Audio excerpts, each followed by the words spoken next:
I mean, they will, I'll add you in that one after this.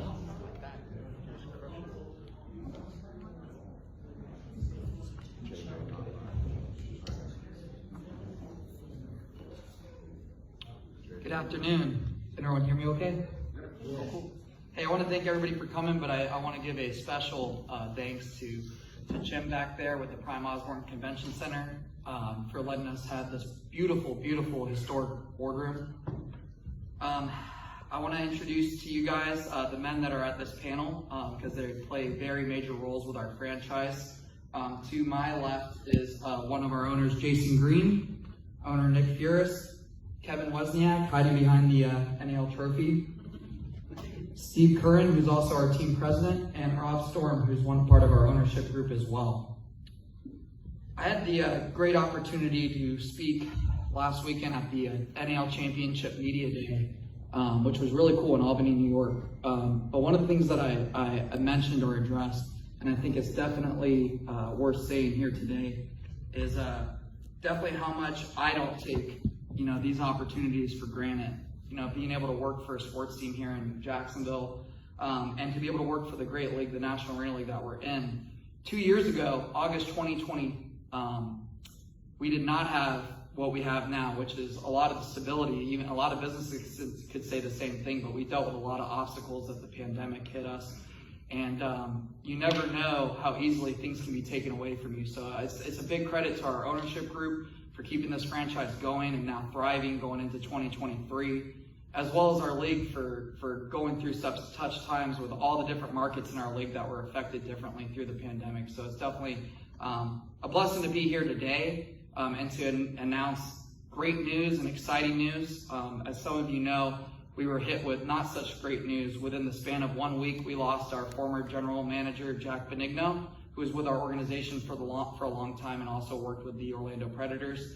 And then recently, earlier this week, we learned about the passing of Mo Ruffins, a former player of ours. And so from the business side to the personal side, being able to be a part of organizations like this is something I don't take for granted.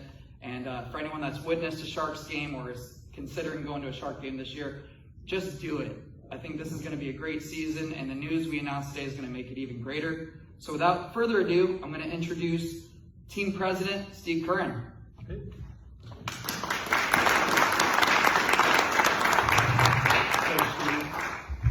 Thank you everybody for coming out today and for Shark Nation watching at home. We're pretty excited about the announcement today. They say that timing is everything. And I just want to say we're very happy with the coach that we selected. We're hoping that it's going to become a great duo like peanut butter and jelly, milk and cookies, root beer and ice cream, Chum the Sharks. He's raised his hand up there.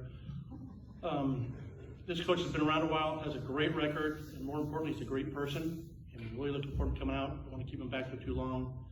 The new Sharks head coach is Mr. Jason Gibson.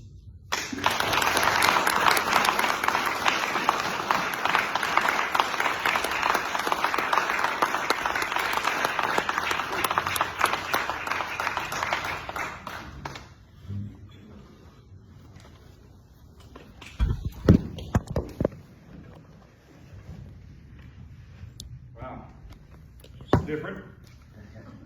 Say that. This is fun. Well, before I start, I do want to say praise for Mo. I've had a chance to coach against him. Mo was a really, really good player and tremendous person as well. There's a lot of things he did for the community, and that's what's just great about arena football. And I get winning and losing is important, but at the end of the day, and I say this all the time, it's so much about relationships and the differences you can make and the impact you can make. And you look at what Mo did, God rest his soul, and prayers for his family. So I want to get that out of the way. He's a great player. So on behalf of my family, which is here, you can see them, I want to thank Jason and Kevin and Nick and Steve and Rob for making this happen. It was a funny story that I'm not going to tell today, kind of how it happened, but it just kind of fell into where it was supposed to be. The time was now, and I mean, how do you say no? How do you say no? I do know that every year when the schedule comes out, the first thing I look for is when do we play at Jacksonville? It's hard. It's, you know, regardless of the year, it's, you look on that schedule and you think, I gotta go to the Shark Tank, man. But one of the things that I tried to do, I tried to make friends with some of the fans so they wouldn't harass me as much, and it worked over the years. And so I'm excited to see them and be on the other side of the field for once instead of being harassed. And there were some really good ones, and hopefully I get a chance to meet each and every one of you, which I'm looking to do. That's one thing about me, and talk football and just be personable and share this love of this game that is so much fun. And I tell the players in the locker room, it's probably one of my favorite pregame speeches, is, you know, for the next 2.5, 3 hours when we're playing, all your problems go away.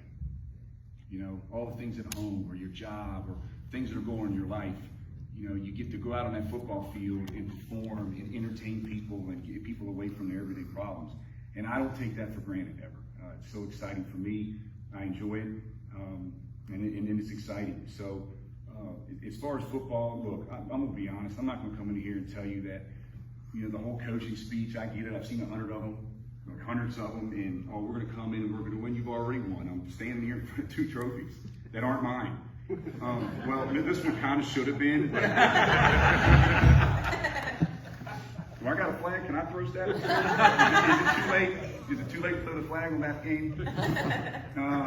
But you know, at the end of the day, even after that game, I think I remember talking to Steve, and as bad as it hurt for the fan base and for the players and myself, it was such a great game. It was, and I hate to be on the losing end of it, but that's what arena football is about, and that's what we want to do. But the realization is, I came here because of the 5 gentlemen sitting here on the stage, and I came here because I want to be on the other side of that field with that crowd, with that noise, with that energy, and I want to be on that side. And I'm just looking forward to it more than you know. I can't promise a lot of stuff. I'm not going to tell you, we're going to do this, and obviously that's every coach's speech, but I ain't tell you what, ain't nobody can work harder than me. That's a fact. And if you know me, that's not going to happen. You know, there may be better coaches that knows X's and O's, but you're not going to outwork me. And I'm proud of that. I got that from my dad. So, All right.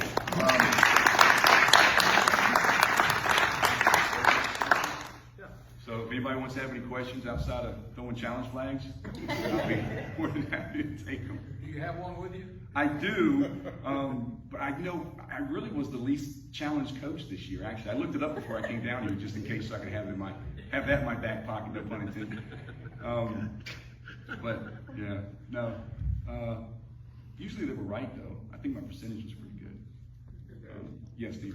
Steven Stoll, Jacksonville Sharks, JacksonvilleSharks.com.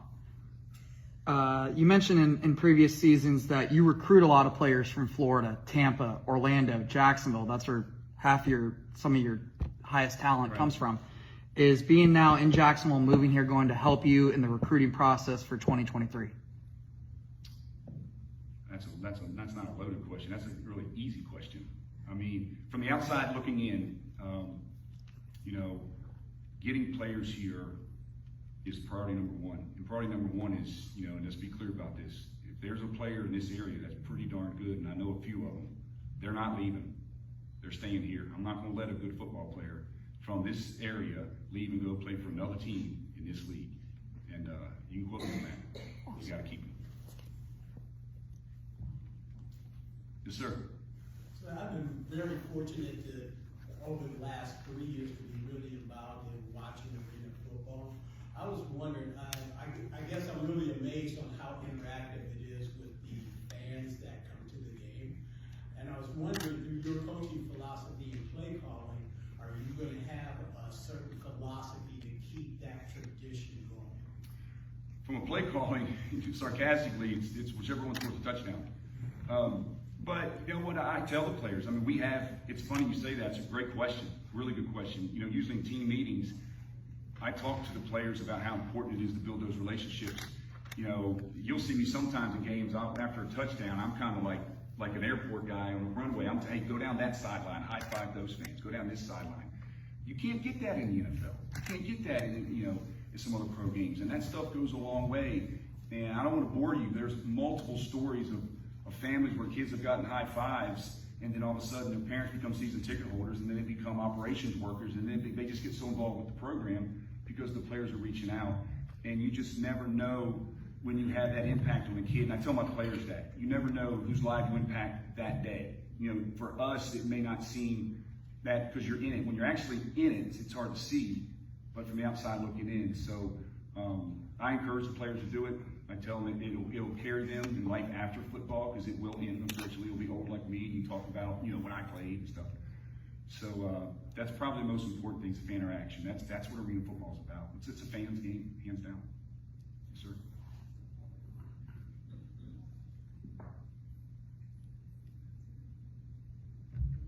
Yes, sir. 60 years in Columbus. What's your feelings now coming to the arch rival?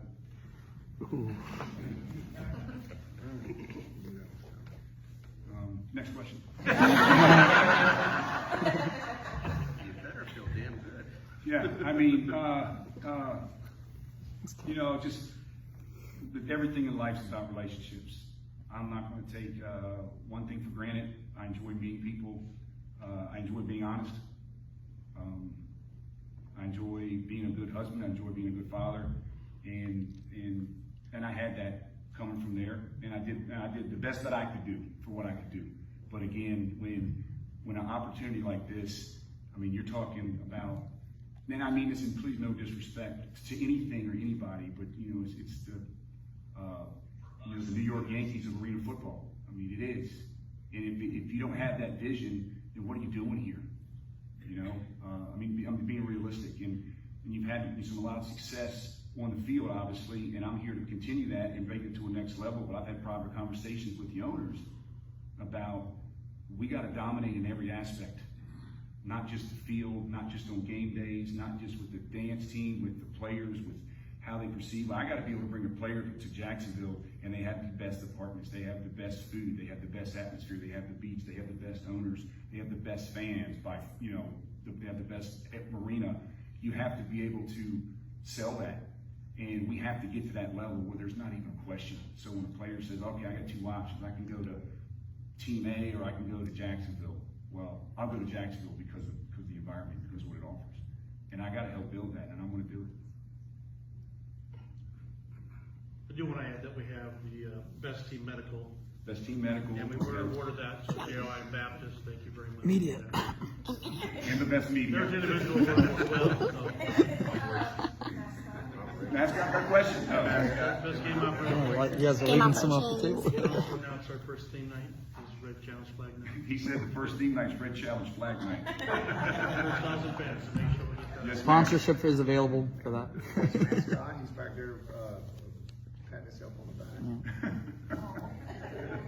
I just want to ride that forward with her. Yes, ma'am. So I'm one of those fans that, because of player interaction, have gotten very involved with the Sharks. I'd like to say welcome, and I'm excited to get to know you. Yes, ma'am. Thank you so much.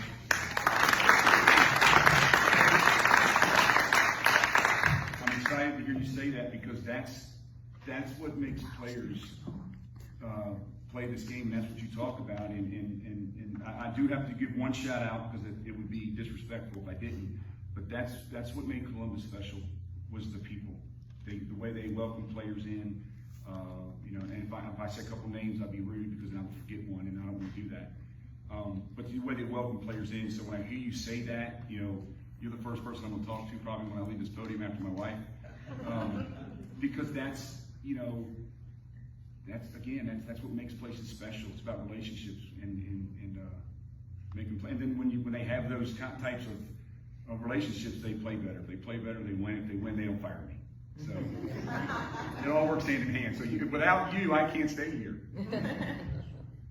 Steve said that's true. Yes, sir.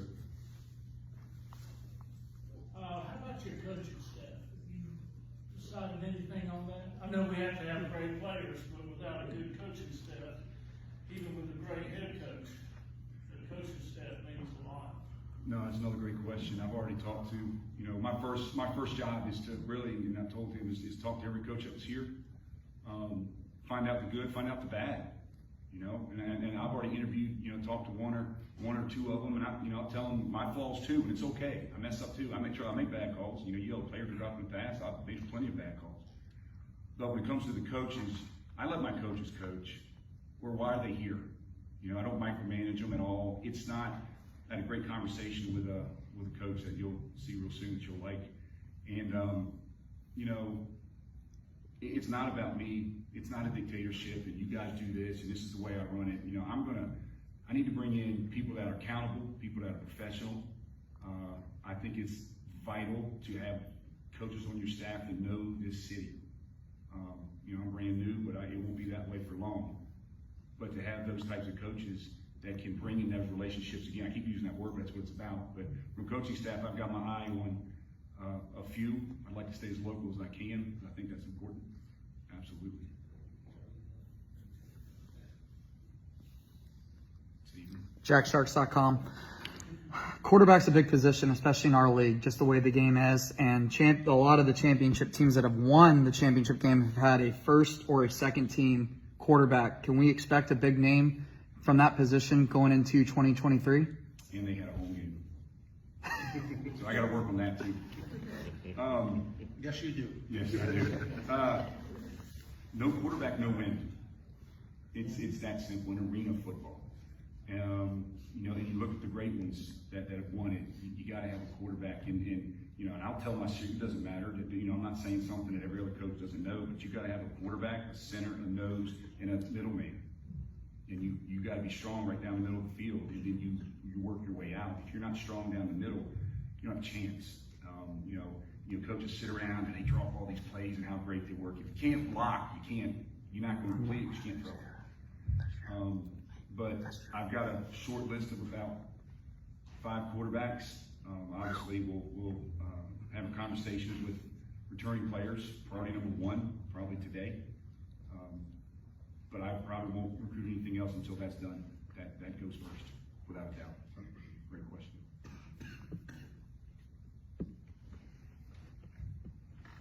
Any more? We good? I want you to let everybody know 2023 season tickets are available. JackSharks.com. All right, so now here's the promo part. 2023 season tickets are on sale. Call my cell at 7. No. JackSharks.com. Get your tickets, and we're gonna make this Shark Tank something special this year. It's gonna be something special going there. I can't wait for the excitement. I can't wait for the energy. I got a chance to see y'all's last game with the phones and the music and the light show. I've been watching 100 times, so to be able to walk out there and do that would be pretty good. But you got to get your season tickets. If you don't get them, you're gonna be sitting up in the nosebleeds. So get them now, and you call Dave or Tim and get those tickets, right? That's it. David Diana, be ready to take your Okay. phone. Who gets the most commission? I'll make sure they get it. David Diana. All right, give it to Tim. The man. Good deal. Welcome, Coach. Yeah.